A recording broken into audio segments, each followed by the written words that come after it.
நம்ம நிறைய ஜெபத்தை குறித்து நிறைய நேரங்களில் நம்ம பார்த்துக்கிட்டு வர்றோம். இந்த நாள்லேயும் நம்ம ஜெபத்தை குறித்து நம்ம பார்க்க போகிறோம். நம்மெல்லாம் செபிக்கிறவர்கள். அல்லேலூயா. ஆமாம், சத்தியத்தை நிறைய விதமாக பல விதங்களை நம்ம கேட்குறோம். ஆனால் நம்ம ஜெபத்தை பற்றி நம்ம நிறைய சத்தியத்தை கேட்டால் தான் நம்ம என்ன செய்ய முடியும், ஜெப வாழ்க்கையில் வளர முடியும். ஆண்டவருக்குள்ளே நம்ம என்ன செய்ய முடியும், உறுதியாக இருக்க முடியும். ஜெபந்தான் நமக்கு என்னது, அஸ்திபாரம். அந்த ஜெபம் இல்லாமல் நம்ம என்ன செய்ய முடியாது, ஒன்றுமே செய்ய முடியாது. ஒரு மனுஷனுக்கு ஜெபந்தான் ஒரு பெரிய ஆயுதம். அல்லேலூயா. எல்லாவற்றையும் ஜெயிப்பதற்கு ஜெபந்தான் ஒரு ஆயுதம். சரியா? அப்போ கண்ணு தெரியாதவங்களுக்கு பார்த்திங்கன்னா கையில் ஒரு ஸ்டிக்கு கொண்டு போவாங்க. அவங்களுக்கு ஒரு பெரிய ஆயுதம். அவங்களுக்கு கண்ணு தெரியல அப்படின்னா எதனாச்சும் அப்படி தட்டிக்கிட்டே போவாங்க.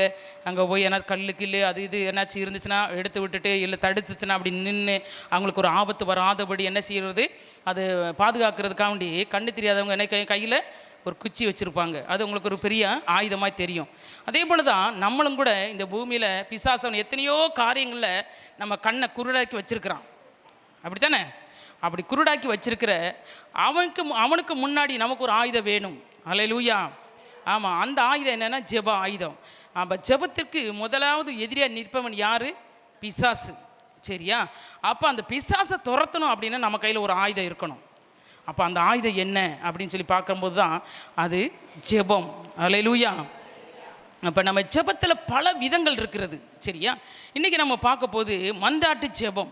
மன்றாடி எப்படி ஜெபம் பண்ணுறது அப்படின்னு சொன்னால், அது ரொம்ப ஆபத்தான ஒரு சூழ்நிலையில், ஒரு நெருக்கமான ஒரு சூழ்நிலையில், ஒரு இக்கட்டான ஒரு சூழ்நிலையில் இருக்கும்போது நம்ம என்ன செய்யலாம், மன்றாடி என்ன செய்யலாம், அந்த காரியத்தை பெற்றுக்கொள்ள முடியும். கெஞ்சி கேட்குறோம்ல, மன்றாடி பலமுறை என்ன செய்யணும், அது மன்றாடி கேட்குறது தான் மன்றாட்டு ஜெபம். சரி, ஆண்டவர்கிட்ட கெஞ்சி என்ன செய்யணும், மன்றாடி இடைவிடாமல் முட்டி போட்டு கேட்கும்போது ஆண்டவர் நமக்கு என்ன செய்வார், மனம் இறங்குவார். வாசிப்போமா? என்னாகமம் 20:16 வாசிங்க. என்னாகமம் 20ஆம் அதிகாரம் 16வது வசனத்தை வாசிப்போம். கர்த்தரை நோக்கி நாங்கள் மன்றாடினோம், அவர் எங்களுக்கு செவி கொடுத்து ஒரு தூதனை அனுப்பி எங்களை எகிப்திலிருந்து புறப்பட பண்ணினார். இப்பொழுது நாங்கள் உமது எல்லைக்கு உட்பட்ட காதேஸ் ஊரில் வந்திருக்கிறோம். ஆமென். அல்லேலூயா. இங்கே பார்த்தீங்கன்னா ஆண்டவர் இந்த ஜனங்க சொல்கிறாங்க. யார் சொல்கிறது? இஸ்ரவேல் ஜனங்கள் சொல்கிறாங்க. எகிப்தில் இருக்கும்போது நாங்கள் கர்த்தரை நோக்கி நாங்கள் என்ன செஞ்சோமா, மன்றாடினோம். அப்போ என்ன செஞ்சாங்க, ஆண்டவரை நோக்கி நாங்கள் என்ன செஞ்சோம், மன்றாடினோம். மன்றாடி அவங்க என்ன செஞ்சுருக்காங்க, ஜெபம் பண்ணியிருக்கிறாங்க. அவங்க என்ன செஞ்சாங்க, எகிப்தில் இருக்கும்போது அவங்க கொடுமைப்படுத்தின காரியங்கள், அவங்கள படுத்தின வேதனைகள், அவங்க மேலே சுமத்தின சுமைகள் எல்லாவற்றையும் பார்த்து அவங்களால தாங்கிக் கொள்ள முடியல. வேறு வழியே இல்லை, இதிலேருந்து விடுதலை பெறுவதற்கு ஏதாச்சும் ஒன்று செஞ்சாகணும் அப்படின்னு பார்த்து அந்த ஜனங்கள் என்ன செஞ்சால், நாங்கள் கர்த்தரை நோக்கி என்ன செஞ்சோம், மன்றாடினோம். அப்பொழுது ஆண்டவர் நெஞ்சார், எங்களுக்கு ஒரு தூதனை அனுப்பினார். தூதனை அனுப்பி எங்களை நெஞ்சார் விடுதலை ஆக்கினார். அப்போ ஒரு மன்றாடுவதற்கு முன்பாக நமக்கு நெருக்கமான ஒரு சூழ்நிலை வரும்போது தான் நம்ம என்ன செய்கிறோம், மன்றாடி ஜெபிக்கிறோம். மற்றபடி நல்லா இருக்கிறோம் அப்படின்னு சொன்னால் நம்ம சாதாரணமாக ஜெபம் போயிடுவோம். ஆண்டவரே உமக்கு நன்றி, ஆண்டவரே ஸ்தோத்திரம், இங்கே போகிறேன், அதை பாருங்கள், இல்லை நான் எனக்கு நல்லா சுகம் கொடுத்துருக்கேன், உமக்கு நன்றி, உமக்கு ஸ்தோத்திரம் அப்படின்னு சாதாரணமாக சொல்லிடுவோம். ஆனால் ஒரு மன்றாட்டு ஜெபம் ஒரு இடத்துக்கு வருது அப்படின்னு சொன்னால் அதற்கு முன்பாக அவங்க என்ன பண்ணிருக்காங்க, ரொம்ப நெருக்கப்பட்டிருக்கிறாங்க. இல்லை, ரொம்ப நெருக்கப்பட்டிருக்காங்க. அவங்க மேலே ஏதோ ஒரு சுமை இருக்குது, இல்லை ஏதோ ஒரு பாரம் இருக்குது, அவங்களுக்கு நெருக்கமான ஒரு சூழ்நிலை உருவாயிருக்கு. அப்படிங்கும்போது தான் நம்ம என்ன செய்ய பண்ணுறோம், மன்றாடி ஜெபம் பண்ணுறோம். இப்போ இங்கே இஸ்ரவேல் ஜனங்கள் எகிப்தில் இருக்கும்போது ஆண்டவர் உனக்கு எப்படி ஜெபம் பண்ணாங்களா, மன்றாடி ஜெபம் பண்ணாங்களாம். சாதாரணமாக ஆண்டவர் மோசையை தெரிந்து கொண்டு போய் அவங்கள போய் கூட்டிட்டு வா அப்படின்னு சொல்லலை. அங்கே ஒரு குரூப் என்ன பண்ணாங்க, மன்றாடி ஜெபம் பண்ணாங்க. அந்த ஜெபத்தை கேட்டு தான் ஆண்டவர் நினைஞ்சார், அந்த ஜனங்களை விடுதலை ஆக்கினார். அல்லேலூயா.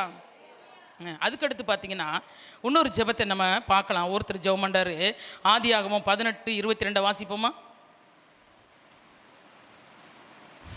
ஆதியாகமம் 18:22 வாசிங்க. அப்பொழுது அந்த புருஷன் அவ்விடம் விட்டு சோதோமை நோக்கி போனார்கள். சோதோமை நோக்கி போனார்கள். ஆபிரகாமோ பின்னும் கர்த்தருக்கு முன்பாக நின்று கொண்டிருந்தான். ஆமாம், பார்த்தீங்கன்னா இங்கே பார்த்தீங்கன்னா ஆபிரகாமை பார்க்கறதுக்கு 3 பேர் வர்றாங்க. 2 தேவதூதர்கள் அவரோட சேர்ந்து, ஆண்டவரும் சேர்ந்து 3 தேவதூதர்கள் அந்த இடத்துக்கு வர்றாங்க. ஆபிரகாமை பார்த்து அவர்கிட்ட பேசிட்டு எல்லாம் முடிச்சுட்டு அவங்க சொல்லிட்டு போகிறாங்க, நாங்கள் இந்த மாதிரி போகிறோம். எங்கே போகிறோம்? சோதம் குமாரத்துக்கு போகிறோம். அங்கே போய் என்ன செய்ய போகிறோம், அவங்களுடைய பாவம் ஆண்டோட சமூகத்தில் எட்டினதுனால் அங்கே என்ன செய்ய போகிறோம், அங்கே போய் நாங்கள் என்ன செய்ய போகிறோம், நியாயம் தீர்க்க போகிறோம், அவங்கள அழிக்க போகிறோம் அப்படின்னு ஆபிரகாம்கிட்ட சொல்லிட்டு போகிறாங்க. அப்போ ஆபிரகாம் என்ன பண்ணுறாரு, போனது பிறகு நின்று யோசிக்கிறாரு. ஐயோ அங்கே யார் இருக்கிறா?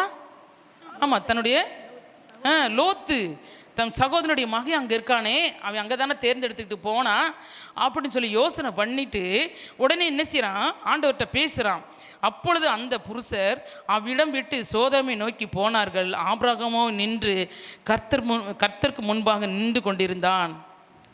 அப்போ நின்று கொண்டு இருக்கிறான்னா இப்போ என்ன பண்ண போகிறான், அந்த ஜனங்கள் மேலே பரிதாபப்படுறான், தன்னுடைய சகோதரர் மேலே பரிதாபப்பட்டு ஆண்டவர்கிட்ட அதுக்கு பிறகு பார்த்திங்கன்னா பேச ஆரம்பிக்கிறான்.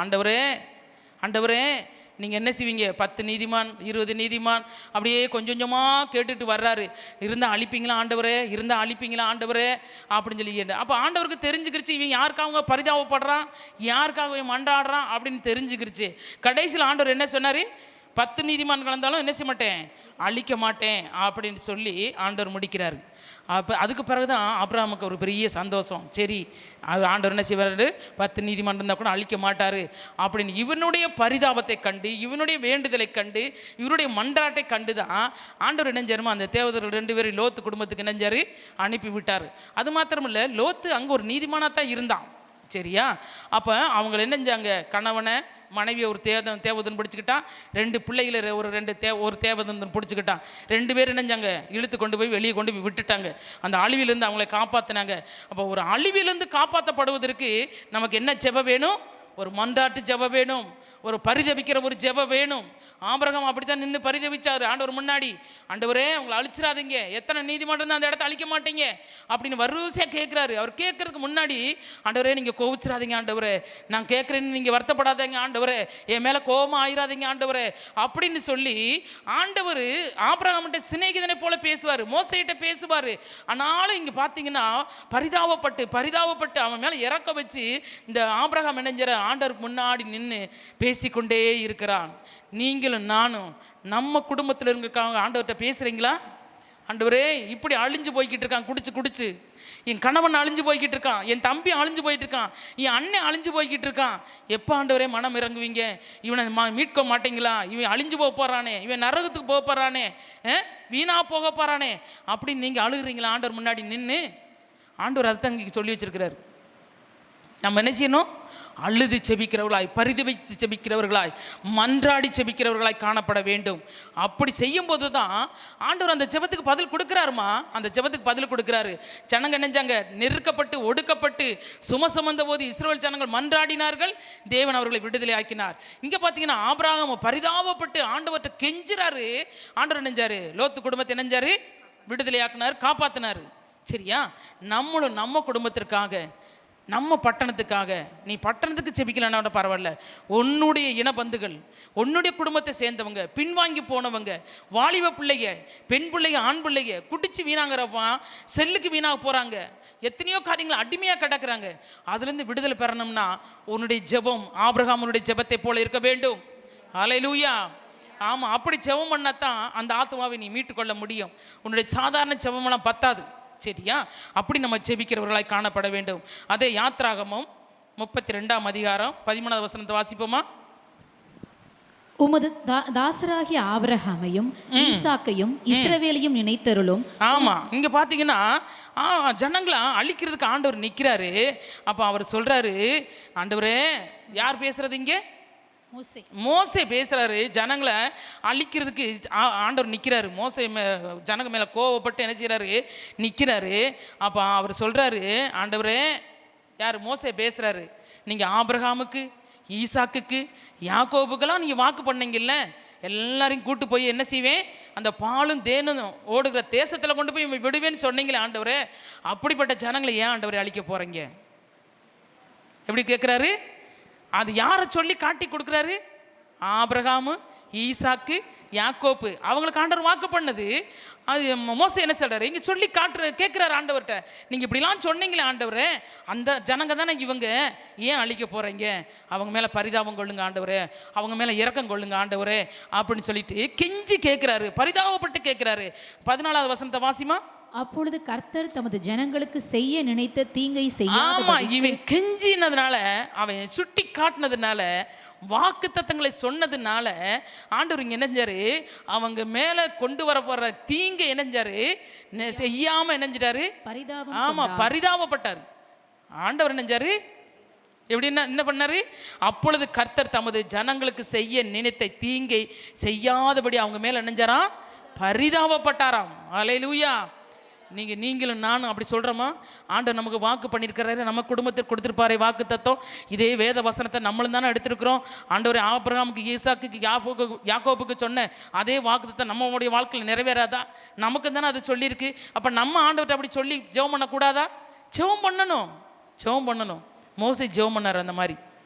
அப்படி அழிக்க, ஒரு ஆத்மா சாகிறதே தேவன் விரும்பாத தெய்வம். ஒரு ஆத்மா சாகிறதே தேவன் விரும்பாத தெய்வம்.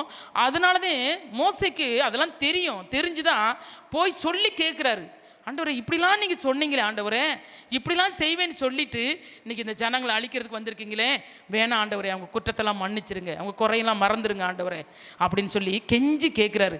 கெஞ்சி கேட்கும்போது ஆண்டவர் நினைஞ்சாரு, அவங்க மேலே செய்ய வந்த காரியத்தை செய்யாதபடி பரிதாபம் கொண்டார் அந்த ஜனங்கள் மேலே. தேவன் அப்படி மனமாறுகிற தெய்வம் நம்மளுடைய தெய்வம். அவர் வைராக்கியமுள்ள ஆண்டவர் கிடையாது. எப்போ பாவத்தை வெறுப்பார், பாவிகளை சிநேகிப்பார். அல்லேலூயா. ஆமாம், பாவத்தை செஞ்சதை விட்டுறணும். ஆண்டவர் பாவியை என்ன செய்வார், நேசிப்பார். பாவை நேசிக்கு தான் அந்த பூமிக்கு வந்தார். அதனால் நம்ம செய்கிற பாவத்தை விட்டுறணும். ஆண்டவர் நம்ம மேல் பரிதாபப்படுவார், நம்ம மேல் இரக்கம் வைப்பார், நம்முடைய ஜெபத்தை கேட்பார், நமக்கு பதில் கொடுப்பார், நம்மளை விடுதலை ஆக்குவார். எல்லாமே ஆண்டவர் செய்வார். சரியா? அதுக்கடுத்து ஒரு காரியத்தை பார்ப்போம். நியாயாதிபதி 16ஆம் அதிகாரம் 28வது வசனத்தை வாசிப்போம். நியாயாதிபதி 16:28 வாசிப்போம்.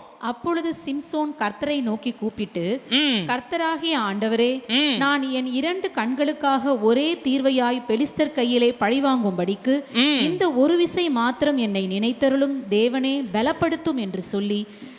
பார்த்தீங்களா, இங்கே பார்த்தீங்கன்னா சிம்சோன் பார்த்தீங்கன்னா, நம்ம அநேக நேரங்களில் சிம்சோனை பற்றி நம்ம கேள்விப்பட்டிருப்போம். எப்படின்னா, அவன் ஒரு தப்பான பையன், அப்படித்தானே, தப்பான ஒரு ஆள். சிம்சோனை பற்றி பேசும்போது பார்த்தீங்கன்னா, ஆவியானவர் அவர் மேலே, அவர் வகுத்தில் இருக்கும் போதே ஆண்டவர் அவரை பற்றி தீர்க்க தரிசனம் பயங்கரமாக சொல்லியிருப்பார். அவங்க அப்பா அம்மாட்ட அவன் எப்படி இருப்பான், அவன் எவ்வளோ பலசாலியாக இருப்பான் அப்படின்னு சொல்லி ஆண்டவருடைய ஒரு திட்டத்தை வச்சு அவன் மேலே வச்சு தான் ஆண்டவர் அந்த குழந்தைய மனோவாவுக்கு கொடுப்பார். சரியா? அப்படி கொடுக்கும்போது பார்த்தீங்கன்னா அவன் அப்படி ஒரு பலசாலி. ஆனால் நம்ம அநேக செய்திகள் நம்ம எப்படி கேட்டிருப்போம் தெரியுமா, அவன் தவறானவன், அவன் என்ன வேசின் மடியில் போய் படுத்துவேன், அவன் அப்படி பண்ணவே இப்படி பண்ணவே அப்படின்னு தான் சொல்லி நம்ம கேள்விப்பட்டிருக்கோம். ஆனால் தேவனுடைய திட்டம் என்ன அப்படிங்கிறத நம்ம பார்க்கணும். இந்த இடத்துல ஒரு ஜெபத்தை பண்ணுறாரு. ஆண்டவரே, நான் ரொம்ப இந்த ஜனங்கள் மூலமாக இந்த காசாவுக்கு ரொம்ப என்னஞ்சிட்டாரு, அவர் அந்த பெலிஸ்தருக்கு முன்னாடி என்னஞ்சார், இந்த ஜனங்களுக்கு முன்னாடி ரொம்ப மனமடிவாயிட்டார். அப்படி ஆகி இப்போ என்ன செஞ்சுட்டாங்க, கொண்டு போய் தூணில் கட்டி வச்சுட்டாங்க. இவர் சாகிறதுக்கு அவன் நினைஞ்சினாங்க, தூணில் கட்டி வச்சுட்டாங்க. அவனை கோமாளியை போல் ஆக்கிட்டாங்க, கண்ணு 2ஐயும் பிடுங்கிட்டாங்க, நிறைய காரியத்தில் செஞ்சுட்டாங்க. அப்போ அவன் தப்பானவன் தானே, ஏன் ஆண்டவர் அவன் ஜெபத்தை கேட்டார்? யோசனை பண்ணி பார்த்தீங்களா? ஆண்டவருடைய திட்டம் நிறைவேறுவதற்கு அவன் உண்டாக்கப்பட்டவன். அல்லேலூயா. ஏன்னா இஸ்ரவேல் ஜனங்களை என்னஞ்சாங்க, பெலிஸ்தர் என்னஞ்சாங்க, எத்தனை வருஷம், 40 வருஷம் என்னஞ்சாங்க, அவங்கள ஆண்டுகிட்டே இருந்தாங்க. இப்போ அவங்ககிட்ட இருந்து அவனை ஜனங்களை விடுதலை ஆக்கணும். அதற்கு ஏற்படுத்தப்பட்ட மாயந்தான் சிம்சோன். சரியா? 4ஆம் அதிகாரத்தை வாசிப்போமா? 14:4 வாசிங்க. அவன் பெலிஸ்தரிடத்தில் குற்றம் பிடிக்க முகாந்திரம் உண்டாகும்படி. ஆமா, எப்படின்னா பெலிஸ்தருக்கு முன்னாடி குற்றம் கண்டுபிடிச்சு ஒரு முகாந்திரத்தை உண்டாக்குவதற்கு, வாசிமா, இது கர்த்தரின் செயல் என்று அவன் தாயும் தகப்பனும் அறியாதிருந்தார்கள். இது யாருடைய செயல்? கர்த்தரின் செயல். கர்த்தரின் செயல் என்பதை தாயும் தகப்பனும் அறியாதிருந்தார்கள். ஏன்னா அந்த பெலிஸ்தர் கையிலேருந்து ஜனங்களை விடுதலை ஆக்கணும். அல்லேலூயா. ஆமா, அவங்க எத்தனை வருஷம் ஆண்டுகிட்டு இருக்காங்க? 40 வருஷம் ஆண்டுகிட்டு இருக்காங்க. வாசனம் வாசிங்கம்மா, எத்தனை வருஷம் அவங்க ஆண்டாங்க அப்படின்றது. 16 வாசி, 1ஆம் அதிகாரத்தை வாசி, 1ஆவது வசனத்தை.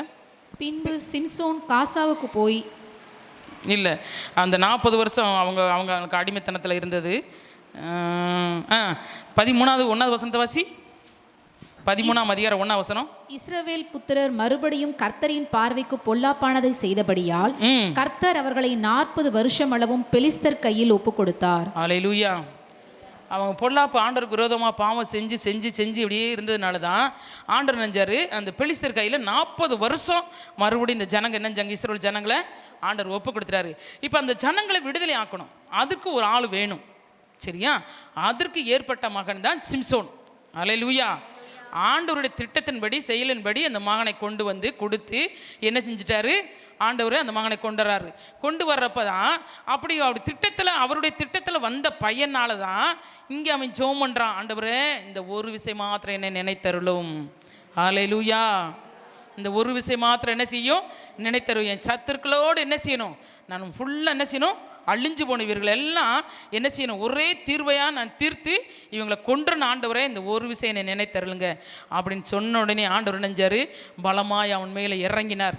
அங்கே இருக்க தூணை 2 அசைச்சான், விழுந்தாங்க. எத்தனை பேர் செத்தாங்க அவன் சாகும்போது? அவன் இஸ்ரவேலை உயிரோடு இருக்கையில் அவனால் கொல்லப்பட்டவர்களை பார்க்கிலும் அவன் சாகும்போது அவனால் கொல்லப்பட்டவர்கள் அதிகமாய் இருந்தார்கள். 30வது வசனம். சரியா? அப்போ அவன் உயிரோடு இருக்கும்போது கொண்டது காட்டிலும் அவன் சாகும்போது அவனோட சேர்ந்து செத்தவங்க தான் நிறைய பேர் பெலிஸ்தர். சரியா? அப்போ ஆண்டவர் ஜெபத்தை கேட்குறாரு. அவருடைய திட்டத்தின்படி நம்ம வாழ்கிறோமா, நம்ம இருக்கிறோமா அப்படின்னு சொல்லிட்டு, அப்படி இருக்கும்போது ஆண்டவருடைய ஜெபத்தை கேட்பார். அல்லேலூயா. இந்த இடத்துல பரிதாபப்பட்டு ஆண்டவர்கிட்ட கேட்குற, ஆண்டவர் இந்த ஒரு விஷயம் மாத்திரம் என்னை நினச்சிருங்க ஆண்டவரே. எத்தனையோ முறை அவன் என்னஞ்சான், ஜெயிச்சு வந்தான், விடுதலையாகி அவனை எந்தெந்த விதத்துலேயும் கட்டி போட்டு எல்லாம் பண்ணாங்க. ஒரே ஒரு இடத்துல அவன் ஏமாந்ததுனால அவன் என்னஞ்சிட்டான், தூணில் கட்டப்பட்ட நிலைமையால் காணப்பட்டான், அவனுடைய பலத்தனை இழந்தான். ஆனால் அவன் சொல்கிறான், கெஞ்சி ஜெபம் பண்ணுறான், ஆண்டவரே ஒரு விஷயம் நினச்சி பாருங்க ஆண்டவரே. ஆண்டவர் பரிதாபத்தை பார்க்குற தெய்வம், மந்தாட்டை பார்க்குற தெய்வம். சரியா? அப்படி ஜெபம் பண்ணும்போது ஆண்டவர் என்ன நம்ம ஜெபத்தை கேட்பார். இந்த மாதிரி நிலைமையில் நம்ம இருக்கிறோமா, நம்ம கட்டப்பட்டிருக்கிறோமா? ஒருவேளை ஆண்டவருடைய பிள்ளையாக இருக்கலாம், இதனால் பாவத்தில் மாட்டிக்கிட்டியா, சிக்கலில் மாட்டிக்கிட்டியா, வியாதியில் மாட்டிக்கிட்டியா, வறுமையில் பற்றாக்குறையில் மாட்டிக்கிட்டியா? ஆண்டவர்கிட்ட கேட்கணும், ஆண்டவரே இந்த ஒரு விஷயம் மாத்திரம் எனக்கு மனம் இறங்கி எனக்கு உதவி செய்யுங்க ஆண்டவரே அப்படின்னு சொல்லி ஆண்டவர்கிட்ட கேட்கணும். ஆண்டவர் மனம் இறங்குகிற தெய்வம். அல்லேலூயா. ஆமீன். அடுத்து அதே பார்த்தீங்கன்னா என்னாகமம் 16:22 வாசிப்போமா? என்னாகமம் புஸ்தகம் 16:22. அப்பொழுது அவர்கள் முகங்குப்புற விழுந்து, தேவனே, மாம்சமான யாவருடைய ஆவிகளுக்கும் தேவனே, ஒரு மனிதன் பாவம் செய்திருக்க சபையார் எல்லார் மேலும் கடும் கோபம் கொள்வீரோ என்றார்கள். பார்த்தீங்களா? ஒரு மனுஷன் இங்கே பாவம் செஞ்சுட்டான். யாரு பாவம் செஞ்சது? ஒரு மனுஷன். மேலே வாசிமா. கர்த்தர் மோசேயோடும் ஆரோனோடும் பேசி, இந்த சபையை விட்டு பிரிந்து போங்கள், ஒரு நிமிஷத்திலே அவர்களை அதமாக்குவேன் என்றார். இங்க கோராகின் புத்திரர் என்ன செய்யறாங்க? இவங்களுக்கு விரோதமா, மோசேக்கும் ஆரோனுக்கு விரோதமா எழும்புறாங்க. அப்ப ஆண்டவர் சொல்றாரு, இந்த சபை மக்கள் எல்லாரும், மோசையோடு இருக்கிற எல்லாரும் என்ன செய்யுங்க, நீங்க வெளியே போயிருங்க, நான் என்ன செய்றேன், இவங்களை என்ன செஞ்சிடறேன், அழிச்சிடுறேன் அப்படின்னு சொல்லி ஆண்டவர் கோவப்பட்டு சொல்கிறாரு இஸ்ரவேல் ஜனங்களை வழி நடத்தி கொண்டு வரும்போது. அப்போ அப்படி சொல்லும்போது மோசே சொல்கிறாரு, ஆண்டவர் ஒரே ஒரு மனுஷன், ஒரு குறுப்புக்காரவங்க தப்பிச்சிடறாங்க அப்படின்னு சொல்லிட்டு எல்லாத்தையும் ஏன் ஆண்டவரை அழிக்கிறீங்க அப்படின்னு யார் பேசுகிறது? மோசையும் ஆரோன் 2 பேரும் எப்படி கேட்டாங்களா? முகங்குப்புற விழுந்து. அல்லேலூயா. சாதாரணமாக கேட்கலாமா? நின்றுட்டு கேட்கல, உட்காந்துட்டு கேட்கல, எப்படி விழுந்து கேட்டாங்களா? முகங்குப்புற விழுந்து, ஆண்டவரை ஒருத்தர் செஞ்ச பாவத்தினால ஏன் ஆண்டவரை எல்லாரையும் அழிக்க போகிறீங்க? மனம் இறங்குங்க ஆண்டவரை. நம்மளுடைய தெய்வம் என்ன செய்வார்? மனம் இறங்குகிற தெய்வம். ஆமாம், அவர் மன்றாடுகிறதுக்கு ஆண்டவர் என்ன செய்வார்? மனம் இறங்குற தெய்வம். முகங்குப்புற விழுந்து ஆண்டவர்கிட்ட மன்றாடுறாங்க 2 பேரும் சேர்ந்து, ஆண்டவரை செஞ்சிடாதீங்கப்பா, நீங்கள் செஞ்சிடாதீங்க ஆண்டவரை அப்படின்னு சொன்ன உடனே ஆண்டவர் நினைஞ்சாரு, மனம் இறங்கினாரு. சரியா? அடுத்து பார்த்தீங்கன்னா அதே என்னாகமம் 20ஆம் அதிகாரம் 2லேருந்து 6 வரைக்கும் வாசித்தோம்னா அங்கே ஒரு ஜெபம் நடக்குது. வாசிங்கம்மா. என்னாகமம் ஜனங்களுக்கு தண்ணீர் இல்லாதிருந்தது.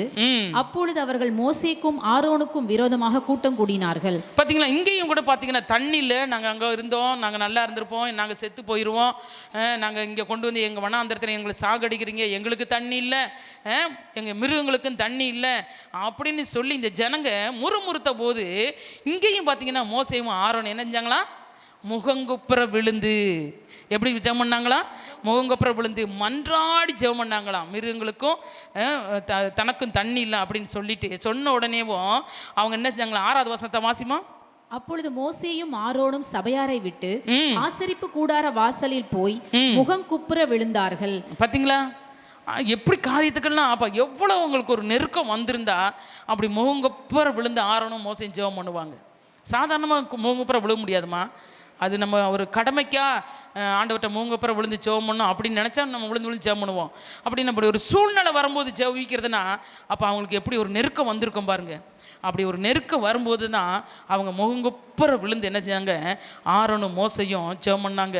ஆண்டவரே இந்த தண்ணி இல்லைங்கிறாங்க, மிருகங்களுக்கு தண்ணி இல்லைங்கிறாங்க, ஏன் எங்களை கூட்டு வந்தீங்கன்னு சொல்கிறாங்க, நாங்கள் இங்கே வந்து சாகணுமா, அங்கேயே செத்துருப்போமே அப்படிலாம் சொல்லி பேசுகிறாங்க ஆண்டவரேன்னு சொல்லிட்டு அப்படியே நீங்கள் அந்த 2 வசனத்துலேருந்து அந்த 20ஆம் அதிகாரம் 2வது வசனத்துலேருந்து அப்படி படித்து வந்தீங்கன்னா 6வது வசனத்துக்கு வரும்போது அவங்க 2 பேரும் இவங்க சொல்கிறதெல்லாம் கேட்டுட்டு ஆண்டவர் முன்னாடி முகங்குப்புற விழுந்து ஆண்டவர்கிட்ட ஆளுகிறாங்க. ஆண்டவரே இந்த ஜனங்களுக்கு ஏதாவது ஒன்று செய்யுங்க ஆண்டவரே அப்படின்னு சொல்லிட்டு. ஏன் இந்த இடத்துல ஆண்டவர் தண்ணி வராமல் நிப்பாட்டிட்டாரு அப்படின்னு சொன்னீங்கன்னா, இவங்க தண்ணி வந்தோடனே நாங்கள் மிருகங்களை வச்சே நாங்கள் பொழைச்சிக்கிருவோம், எங்கள் பால் எங்கள் ஆடு மாடு குட்டி போட்டால் பழுகி பெருகும், அதனுடைய வச்சே நாங்கள் சாப்பிட்டு நினைச்சிருவோம், நாங்கள் முன்னேறிடுவோம், நீங்கள் எங்களுக்கு தேவையில்லை அப்படிங்கிற ஒரு எண்ணம் கொண்டு வரும்போது தான் ஆண்டவர் தண்ணி வர்றதை நிப்பாட்டிட்டார்.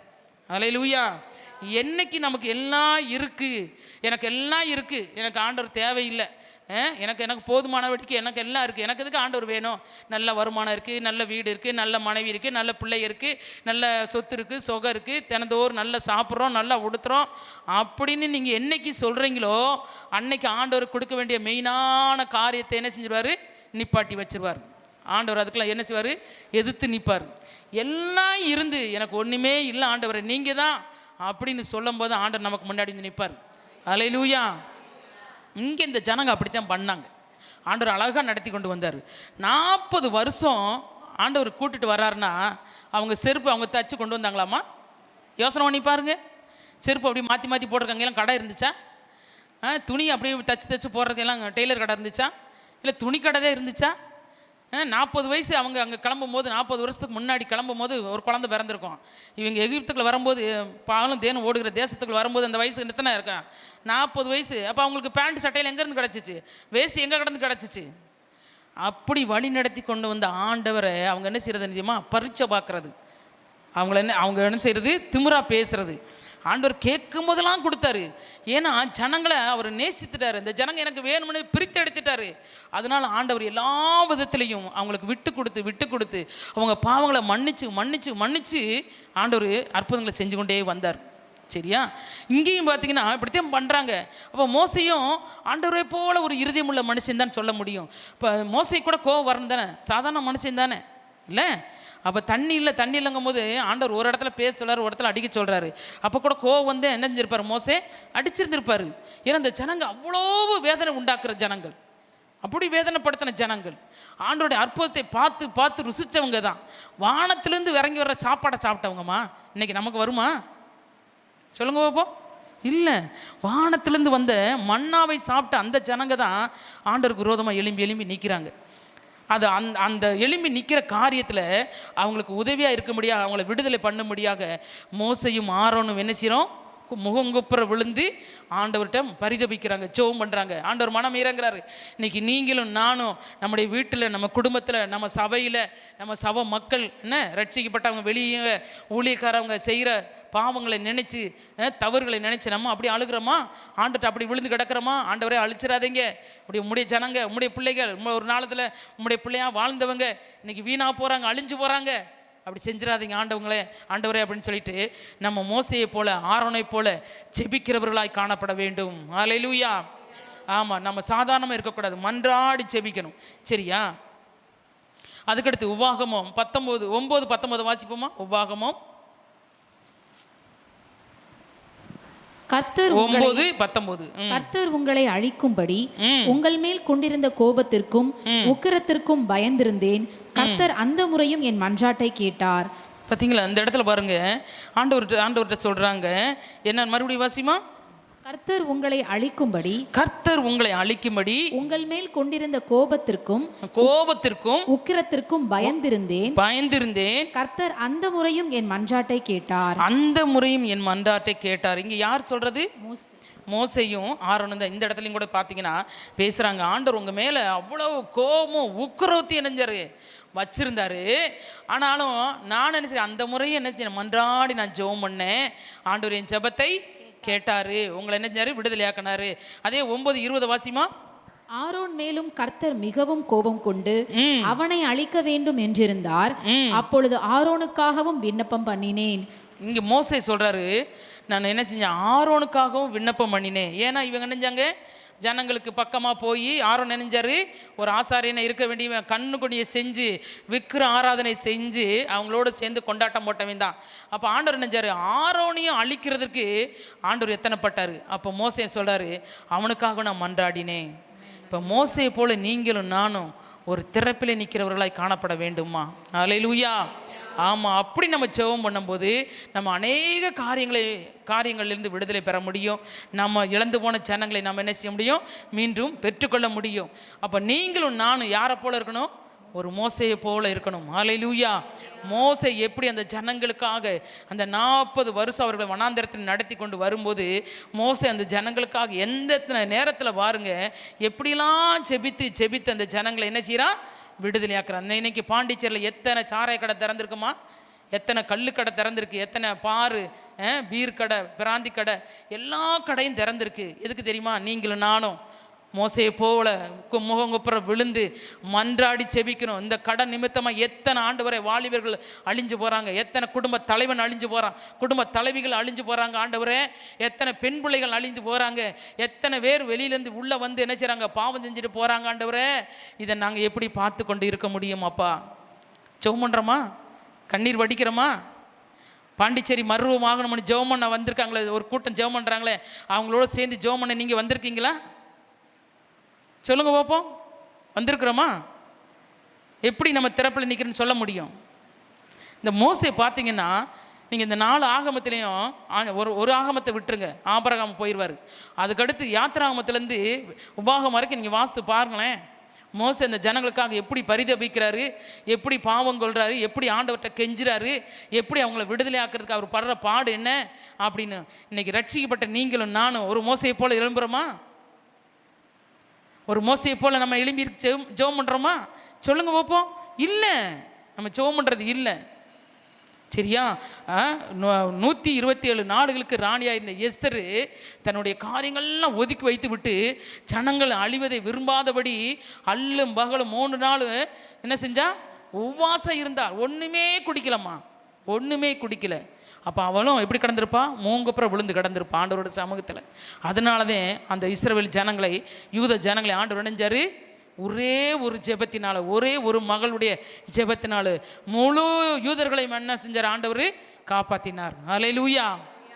ஆமாம், அப்படி நமக்கு ஆண்டவர் முன்கூட்டி ஆளுகளை காட்டி கொடுத்துருக்காரு. ஒருவனை கொண்டு எல்லாம் செய்ய முடியும். ஒரு சிம்சனை கொண்டு இஸ்ரவேலை காப்பாற்ற முடியும் இல்லை, ஒரு எஸ்தரை கொண்டு இஸ்ரவேல் ஜனங்களை காப்பாற்ற முடியும், யூத ஜனங்களை காப்பாற்ற முடியும். சரியா? இப்போ நீங்களும் நானும் ஒருத்தர் போதும் இல்லை, திறப்பில் நிற்க ஒரு மனுஷனை தான் தேடுறாரு ஆண்டவர், ஒருத்தியை தானே தேடுறாரு. நம்ம நிற்கக்கூடாதா? நிற்கலாமே, நம்ம ஏரியாவுக்கு நிற்கலாமே, நம்ம தெருவுக்கு நிற்கலாமே, நம்ம குடும்பத்துக்கு நிற்கலாமே, நம்ம சபைக்கு நிற்கலாமே, திறப்பில் நிற்கலாமே. நம்ம நிற்காதனால தான் இன்றைக்கு வரைக்கும் அநேக ஆத்துமாக்களை நம்ம என்ன செய்கிறோம், இழந்து போய் காணப்படுகிறோம்.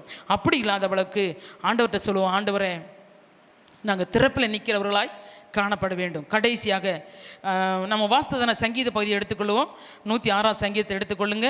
அதில் கூட பார்த்தீங்கன்னா சிஸ்டர் வாஸ்தாங்களில் திறப்பிலே நின்ற மோசே 106 சங்கீதம் வாசிமா. ஆகையால் அவர்களை நாசம் பண்ணுவேன் என்றார். அவர்களை நாசம் பண்ணுவேன் என்று சொல்லி ஆண்டவர் சொல்றாரு. அப்பொழுது அவரால் தெரிந்து கொள்ளப்பட்ட மோசே ஆண்டவரால் தெரிந்து கொள்ளப்பட்ட மோசே அவர்களை அவர் அழிக்காதபடிக்கு அவருடைய உக்கிரத்தை ஆற்றும் பொருட்டு அவருக்கு முன்பாக திறப்பின் வாயிலே நின்றான்.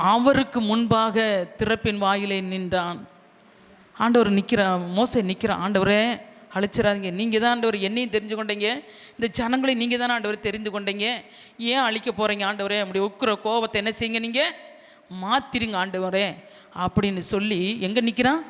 திறப்பிலே நிற்கிறான். திறப்புனா என்னன்னு தெரியுமா? வாசலுக்கு நேராக நின்று கரங்களை உயர்த்துறது. ஒரு ஓட்டைக்கு நேராக, ஒரு பிளவுபட்டா அதுக்கு நேராக நின்று கரங்களை உயர்த்தி ஒரு ஓட்டை வழியாக வர்றதான கசிவுகளை என்ன செய்யறது? அடைக்கிறது தான் திறப்பு. அதில் நின்று என்ன செய்யணும்? நம்ம ஜெபிக்கணும். ஆண்டவர் இப்படிப்பட்ட ஓட்டை எங்கள் பட்டணத்துக்குள்ளே வரக்கூடாது ஆண்டவரே, இந்த சாராயத்துக்காக உள்ளே வருகிற ஜனங்கள் வரக்கூடாது ஆண்டவரே, இந்த சாராய கடை கள்ளுக்கடையில் மூடப்படணும் ஆண்டவரே அப்படின்னு சொல்லி நம்ம என்ன செய்யணும்? கரங்களை உயர்த்தி ஆண்டவருடைய சமூகத்தில் நிற்கும்போது ஆண்டவர் என்ன செய்வார்? எல்லாவற்றையும் மாற்றுவார். எல்லாவற்றையும் என்ன செய்வார்? ஆண்டவர் மாற்றி போடுவார். அவர் உண்மை உள்ளவர், அவர் ஒரு நாள் மாறாதவர். அல்லேலூயா. ஆமாம். கடைசியாக நெகேமியா பார்த்தீங்கன்னா இந்த இடத்துல ஒரு இடத்துல ஆண்டவர்கிட்ட மன்றாடுறாரு. எப்படி மன்றாடு? நெகேமியா 1:4 வாசிமா.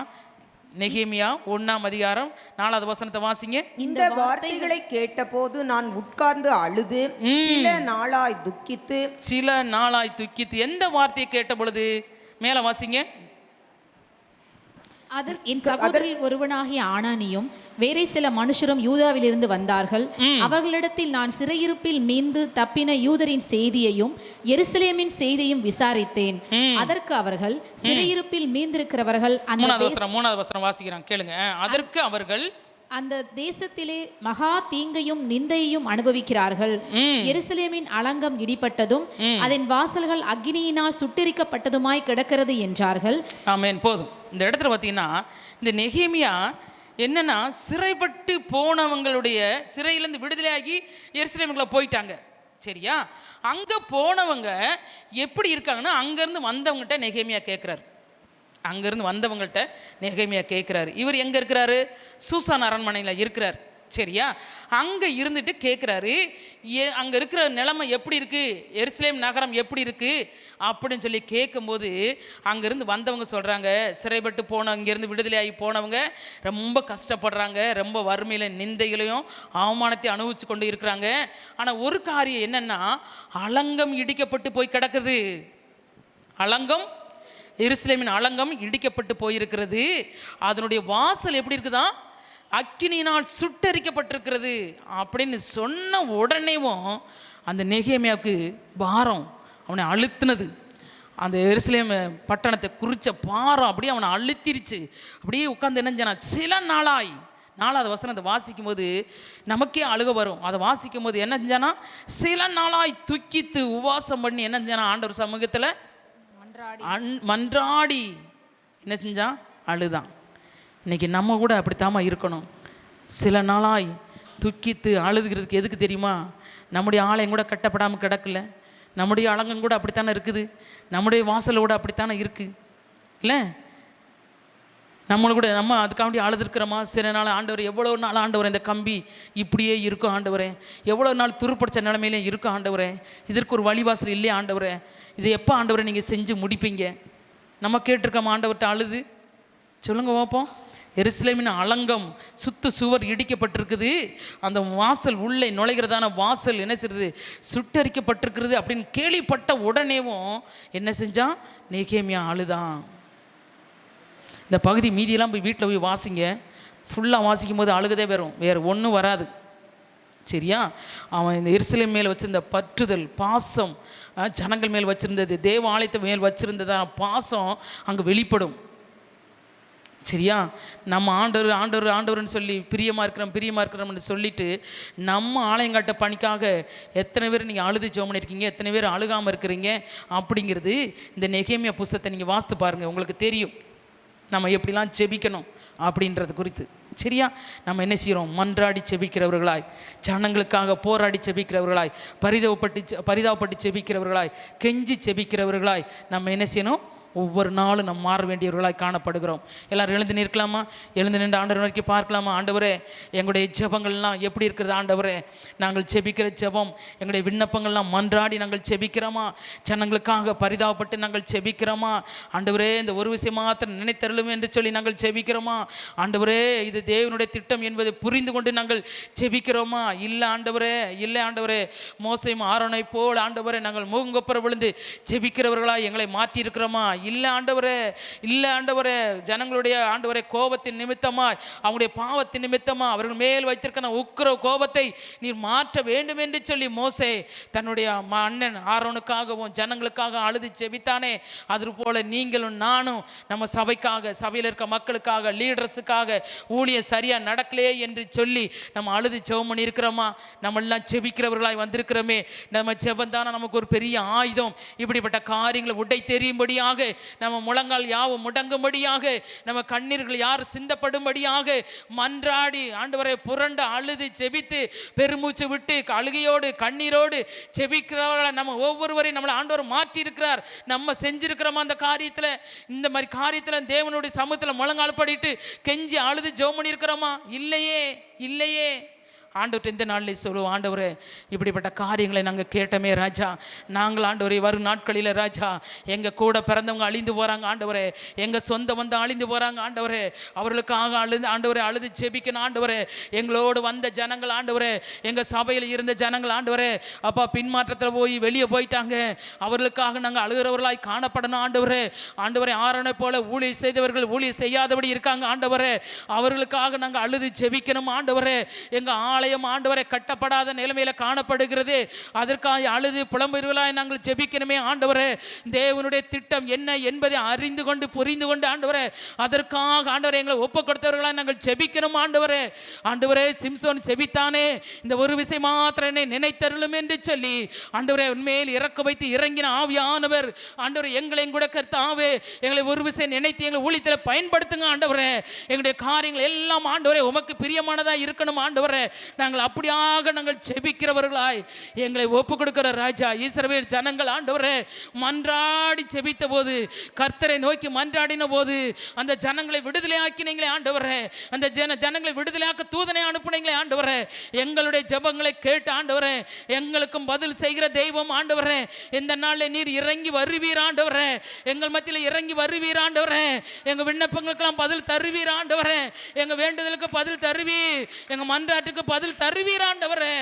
எங்கள் மேல் பரிதாபம் கொள்ளுவீர் ஆண்டவரே. எங்களுடைய பரிதாப ஜெபத்தை கேட்பீர் ஆண்டவரே. எங்கள் விண்ணப்பங்களுக்கெல்லாம் பதில் தருவீர் ஆண்டவரே. உமக்கு நன்றி ஆண்டவரே, உமக்கு நன்றி. நாங்கள் ஒவ்வொருவரும் ஒரு ஜெபிக்கிறவர்களாய் நாங்கள் இந்த ஜெபம் என்கிற ஆயுதத்தை ஆண்டவரே நாங்கள் கையில் எடுத்தவர்களாய் ஒவ்வொரு நாளும் காணப்பட வேண்டும் ஆண்டவரே. அப்படியாக எங்களை ஒப்பு கொடுக்குற ராஜா, எங்களை ஒப்பு கொடுக்குறோம் ஆண்டவரே. எங்களை ஒவ்வொருவரையும் பொறுப்படுத்திக் கொள்ளுங்க சுவாமி. ஆண்டவரே, எங்கள் பட்டணத்துக்காக, எங்கள் தெரு மக்களுக்காக, எங்கள் குடும்பத்திற்காக ஆண்டவரே, எங்களுடைய ஊழியங்களுக்காக, எங்கள் ஆலயம் கட்டுமான பணிக்காக ஆண்டவரே நாங்கள் எல்லாம் கருத்தாய் நாங்கள் செபிப்போம் ஆண்டவரே. எங்களை ஒப்பு கொடுக்குற ராஜா. நாங்கள் ஏனோதானவென்று செபிக்க மாட்டோம். மன்றாடி ஆண்டவரே பரிதாபம் கொண்டு ஆண்டவரே, ஆண்டவரே நீர் எங்கள் மேல் பரிதாபம் கொள்ளணும் என்று சொல்லி ஆண்டவரே புலம்பி ஆண்டவரே அழுது ஆண்டவரே குப்புறா விழுந்து ஆண்டவரே நாங்கள் செபிப்போம் ஆண்டவரே. எங்களை ஒப்பு கொடுக்குறோம் ராஜா, எங்களை ஒப்பு கொடுக்குறோம் ஆண்டவரே. எங்களை பொறுப்படுத்திக் கொள்ளுங்க, ஆசீர்வதிங்க ராஜா. வந்திருக்கிற நம்முடைய பிள்ளைகள் ஒவ்வொருவரையும் அப்படியாக ஆசீர்வதிங்க. இயேசுவின் நாமத்தில் இருக்கிறங்க ஜீவனுள்ள நல்ல பிதாவே. ஆமேன், ஆமேன்.